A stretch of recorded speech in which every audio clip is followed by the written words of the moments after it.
nilalamig siya guys, no? Tingnan mo, bagong gising lang yan, pero ang ganda-ganda na. Oh, malakas siguro yung aircon dyan ni Sir Vince. Tingnan mo. Pero masarap talaga pag may aircon, be.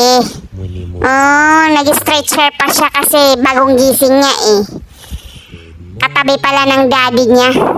Akala ko si Mama Lai yung katabi niya. Malay natin si Mama Lai yung katabi niya kagabi, no? Pinuntahan lang ni Sir Vince at kinausap. Diyan po sila sa Pampanga. Yan, oh. Ganoon talaga, Bibi Amara, kapag bagong gising, matamlay pa eh.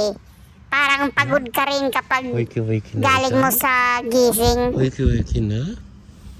Ayan. Asikaso ni Sir Vince, nilalagyan po ng pampers kasi mukhang aalis po sila at binigyan ni Mamala ng powder. Ito, dala ko yung mga gamit. Si Mama dala si Amara. Dahil nagutom kami sa biyahe, kuha muna tayo ng food. Hindi na nakapag-update kanina kasi ang dami naming niload na gamit. Hindi ko na rin papakita yung likod kasi magulo. Ayan, gutom na naman po si Sir Vince. Kasi hindi pa daw sila nakapag-almusal eh. Hello.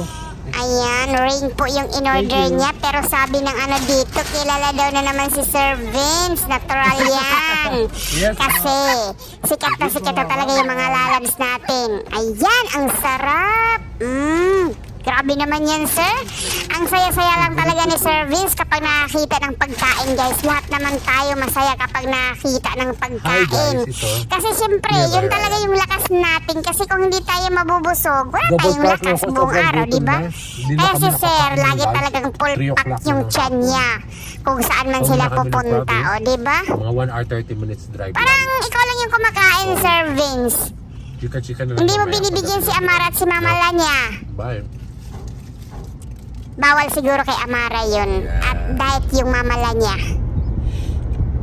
Pag nandito na sa area na to, So papunta na po sila ng Pampanga. So tabayan na natin yung part 2 reaction ko mamaya sa vlog pagdating doon sa Pampanga. Kasi ayan, nasa Islik sila. Ang laki ng daan, no?